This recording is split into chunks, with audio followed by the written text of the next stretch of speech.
Sekjen Partai Demokrasi Indonesia Perjuangan Hasto Kristianto memesankan untuk menjaga Bu Mega. Dijaga dari mana? Dan apakah ini termasuk juga menjadi sebuah petunjuk akan firasat saya bahwa Bu Mega nanti sepertinya tidak akan berhasil memperpanjang kedudukannya sebagai ketua umum dan akan digulingkan, dalam artian upayanya ini akan dihalang-halangi dan tidak akan mulus atau terjadi, sehingga bisa saja Ketua Umum Partai Demokrasi Indonesia Perjuangan akan jatuh ke tangan orang yang lain. Maka seperti itu kita akan coba lihat dan kita akan analisa dari pertanyaan para netizen.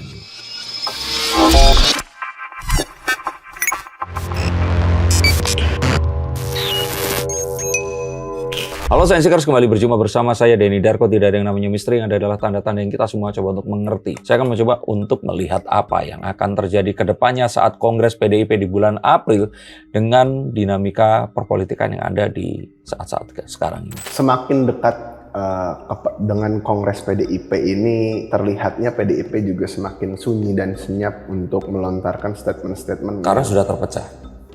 Yang agaknya suka menghebohkan masyarakat. Dipecah sama Jokowi. Termasuk Eyang Mega sekarang kayaknya lagi diem-diemnya. Dan udah lama kan nggak keluar dari keluar secara publik gitu beliau ini. Oke. Nah tapi yang di sini sangat disoroti adalah sebenarnya menjelang Kongres ini Sekjen PDIP ini masih dalam kondisi ngandang di KPK. Betul. Ya kan. Sedangkan kita tahu bahwasanya Sekjen ini adalah orang terdekat dari sosok Nomor 2 kan? Iya, sosok Bu Mega gitu. Yang mana Bu Mega harus mempertahankan posisinya Betul. di PDIP.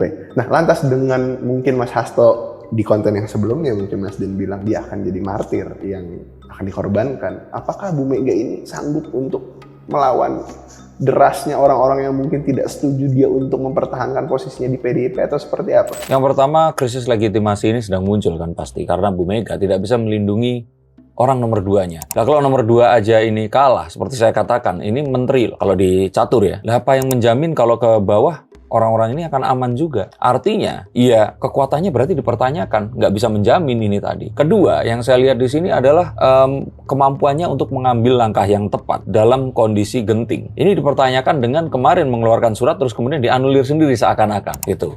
Nah ketiga, politiknya ini politik pasif agresif. Kayak cewek kalau ngambek, diem tapi terus nyindir, ya kan? Nah ini kan sesuatu yang sebentar ini kita mau mengarah kemana dan akan apa? Dan itu menjadikan keempat, langkah mereka ini harus ngapain? Karena mereka bilang mitra pemerintah masih terus akan bersama, tapi di sisi yang lain ini ada yang keceplosan ngomong itu dan langkahnya ini menyerang pemerintahan. Bahkan Adiana Pitupulu aja ikutan untuk melakukan demo bersama dengan mahasiswa-mahasiswa Indonesia Gelap ini tadi. Ini kan menjadi pertanyaan yang akhirnya melahirkan sebuah kesimpulan sementara mungkin ya, bahwa PDIP ini nggak dalam satu jalur menuju ke satu arah yang sama. Nah orang-orang ini pasti akan banyak juga yang akan bertanya-tanya, nasib saya di sini akan gimana? Nah orang-orang yang tidak memiliki kedekatan dengan Bu Mega, yang mana kalau dekat dengan Bu Mega kan mereka berharap masih memiliki karir politik yang akan moncer. Tapi kalau yang tengah ke bawah ini kan mereka ikut aja kan di sini. Mereka pasti akan berpikir untuk mencari kereta atau gerbong yang lain yang akan lebih menghasilkan dibandingkan ya nggak jelas berada di gerbong ini. Tapi apakah kita bisa juga bilang tergulingnya dalam quotes on quotes Bu Mega ini sudah bisa dipastikan sejak kejadian Commander's Call untuk menahan retret dan ternyata ada 51 betul, karena blunder itu tadi. Dan ketahuan blunder saat dianulir. Nah kan ketahuan blunder harusnya dia tetap aja seperti itu. Kayak pesulap kalau salah atau gagal, udah still yakin aja bahwa orangnya yang salah gitu loh. Jangan kita penontonnya yang salah gitu. Tapi ya, terus tiba-tiba melakukan seperti itu, semua datang. Wayne Koster juga nggak datang. Ini kan blunder kan jadinya kan. Ya itu tadi, anak merajuk matanya merah. Kalau memang sudah, ya itulah Gibran-nya sampai menyindir kan. Tapi gini. Yang masih saya bingung sebenarnya gini. Sebenarnya berarti ada 3 batch nih. Maksudnya 3 batch adalah 3 gerbong. Gerbong pertama yang hadir di hari pertama full. Hingga ada juga, saya lupa kepala daerah mana, cuman di saat dia ditanyakan sebagai kader PDIP dan kepala daerah mengapa hadir di retret ini semenjak hari pertama, padahal ada Commander's Call yang jelas tertulis di dalam surat. Dia bilang adalah, ya ini kewajiban sebagai kepala daerah dan juga tanggung jawab mereka untuk memimpin masyarakat nantinya dengan mengikuti pembekalan ini. Ada juga yang batch kedua, yang mana juga di situ ada Pak Pramono, ya kan, yang mereka sendiri bilang, oh ini yang batch kedua ini sudah hampir seluruhnya dan ini sudah diizinkan oleh Bu Mega.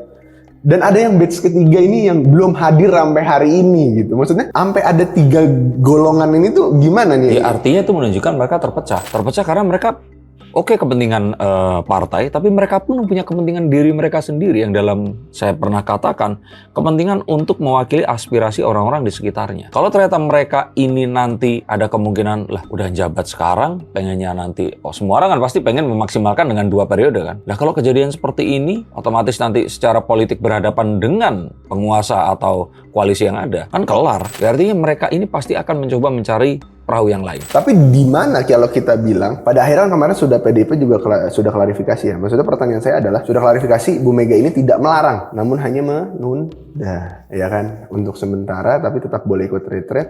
Di mana yang batch pertama ini sudah datang, batch kedua ini dibilangnya juga sudah diizinkan. Cuman di batch yang ketiga ini juga yang hingga hari ini belum datang, bilangnya Bu Mega ini belum mengizinkan gitu. Jadi sebenarnya perintahnya Bu Mega itu yang mana gitu? Kita kok bingung ada tiga golongan. Perintah sebenarnya adalah melarang datang itu tadi kalau menurut saya. Terus kemudian akhirnya setelah ngobrol, ya udah deh sana-sana kamu ngomong aja seperti itu. Bisa aja seperti itu kan. Terus muncullah kemarin konferensi pers yang dilakukan oleh, betul ya Pak Ahmad Basara ya? Iya, Pak Ahmad Basara. Nah itu yang akhirnya kita dengar. Tapi setelah itu pun ada yang nggak datang. Cuman kan memang ini semua kan bisa dimainkan. Dalam artian bisa saja mereka bilang nggak datang itu karena ya tadi itu ada masalah yang berhubungan dengan kemanusiaan, sakit, ada hubungan dengan pernikahan orang lain atau masa keluarga dan sebagainya. Tapi saya rasakan bisa saja mereka nggak mau datang karena yang berikutnya ini kayak ada pematerinya Kaisang, penutupan ada Pak Jokowi. Mereka ingin menunjukkan kalau nggak Bu, ya udah nggak apa-apa, aku sama kok nggak akan ketemu sama mereka. Kan bisa aja seperti itu, walaupun dibolehkan. Atau bisa saja ada sebuah rilis pribadi yang memang ditujukan kepada petugas partai, kepada kepala daerah yang memang asalnya dari PDIP untuk nanti kita mau ngeluarin ini ya, tapi terserah kalian ya, kalian mengartikannya gimana. Bisa aja kan begitu. Bahkan bisa saja komando seorang Bu Mega bisa saja ya diartikan juga ambigu bagi para kader partainya ini, jadi untuk mengartikannya masing-masing gitu. Ya anehnya itu tadi, waiting for commander's call, but let alone she's not acting as a commander gitu. Kalau commander kan jelas, datang, jangan, stop. Ini kayak nggak seperti commander. Makanya saya katakan, ya kalau nggak bisa jadi commander, ya monggo silakan step down, digantikan dengan orang yang mungkin Adian Apitupulu atau mungkin Deddy Sitorus yang lebih tegas, ingin oposisi dan sebagainya. Itu mungkin lebih cocok untuk jadi commander. Cuman kalau kita berandai-andai, memang kondisi di dalam PDIP ini penuh dengan carut-marut, ya kan? Dan waktu sudah mulai menipis hingga Kongres. Bu Mega ini terancam dalam tanda kutip bisa digulingkan. Langkah terbaik Bu Mega untuk mencegah mengangkat dirinya Mbak Puan sebelum digulingkan. Jadi beliau akan step down dengan kehormatan. Itu adalah langkah terbaik yang bisa dilakukan. Ya karena dengan kondisi sekarang saya pribadi, dan saya masyarakat yang berhak menilai kondisi partai, Bu Mega tuh nggak fit untuk memimpin partai yang beliau pimpin ini tadi. Blunder keputusannya. Atau bisa saja memang Bu Mega ini membuat sebuah alasan di mana dia mungkin ya udah saya memang udah nggak sehat untuk step down, jadinya dia baik-baik aja. Dan iya tapi kan permasalahannya saat ini saya pikir beliau ini belum mau turun gitu. Dan orang-orang di bawahnya ini banyak yang ngepuk-puk, iya Bu jangan turun, jangan. Padahal agak turun ke bawah lagi ya, maksudnya ke kader-kader yang di bawah dan daerah. Mereka menginginkan ya udah jangan seperti inilah. Orang-orang seperti Pak Wayan Koster atau Mas Ganjar dan sebagainya ini kan dekat dan punya kepentingan kan. Kalau Bu Mega tetap ada, ya apapun yang mereka miliki mungkin saja masih akan tetap bisa difasilitasi untuk menjadi aspirator masyarakat ya, tentu saja ya. Nah, tapi kalau orang-orang yang di bawah ini kan, mereka kan berharap ada sebuah meritokrasi yang akan membawa mereka ini naik ke atas. PDIP juga terkenal karena memiliki sekolah partai. Tapi dengan kondisi seperti ini, saya sanksi semua yang diajarkan itu sepertinya dilanggar sendiri oleh ketua umumnya. Tapi apakah kalau kita bilang pun Bu Mega step down dengan segala kerendahan hatinya itu adalah jalan terbaik untuk mempersilahkan Bu Puan juga naik di dalam kondisi PDIP yang sedang carut-marut ini, berarti kan akan ada sesuatu yang besar dibebankan kepada Bu Puan itu sendiri. Gimana? Ya itu kan sebuah hal sama seperti saat dia terlahir menjadi Puan Maharani. Satu hal besar ya menanti dia. Nah, apesnya adalah dia saat ini yang harus naiknya di kondisi dengan seperti ini. Padahal dia memiliki kesempatan untuk naik di waktu-waktu sebelumnya. Jadi kalau saya kira ya ini satu hal pahit yang harus diambil karena pilihan lainnya adalah bubar, adalah gembos. Karena nanti akan ditarik dan kita tahu itu akan lari kemana? Ke mantan penguasa. Apakah seberapa besar potensi mungkin kalau kita bahasakan PDIP ini akan dibedol desa oleh Pak Jokowi? Di atas 50% saya pikir. Karena ya kondisi sekarang ini menunjukkan itulah indikatornya. Yang datang itu lebih dari setengah datang, nyusul.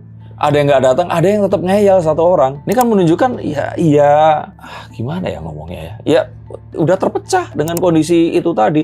Masa iya mereka berpura-pura kita janjian ya nanti kamu ini untuk memberikan sebuah ilusi di masyarakat bahwa kita terpecah. Kayaknya enggak. Ini yang benar terjadi. Berarti ini tidak ada perbedaan antara politik panggung depan dan panggung belakang. Nah betul, saat itu terjadi kita tahu bahwa siapapun yang melakukan itu sedang goyah, sedang bingung, dan dia nggak tahu harus gimana. Berarti kembali lagi ke ini terakhir ya. Kembali lagi ke konklusinya adalah jika memang Bu Mega tetap bertahan dan pada akhirnya digulingkan dalam tanda kutip, dia nggak nyuruh Bu Puan naik ya. Siapa yang kemungkinan besar akan menggantikan atau mungkin terlihat sosok yang menggulingkan Bu Mega dan naik ke pucuk PDIP? Sepertinya mereka masih akan tetap, kalau saya pikir, memajukan Mbak Puan atau Mas Nanan. Karena mereka pasti masih akan tetap ingin Bu Mega ini walaupun turun, itu tetap ada di belakang layar. Dan Bu Mega hanya mau di belakang layar kalau itu anaknya yang akan memimpin. DNA Soekarno ini masih harus tetap ada. Nah, tapi siapa yang ada di bawahnya, ini ya yang akan mungkin digantikan. Mungkin orang-orang seperti Bambang Wuryanto itu akan menggantikan orang-orang yang lebih vokal seperti Hasto Kristianto. Dan bisa saja ini akan membawa arah perlawanan PDIP, perjuangan PDIP ya, ke menuju bukan perlawanan tapi iya mungkin di sini lebih lunak dan berusaha untuk bisa lebih mengerti dengan kondisi yang sekarang ini ada. Jadi yang saya lihat bahwa ini bukan usaha untuk melemahkan PDIP, bukan usaha untuk memecah belah PDIP, tapi usaha untuk merangkul PDIP agar mau mengikuti koalisi yang ada dan melakukan keberlanjutan. Yang kemarin itu bahkan dilakukan oleh mereka juga. Tapi ya kalau diajak, dirangkul agak ngotot, mungkin cara Gus Miftah seperti yang ya kita lihat ya di situ ya.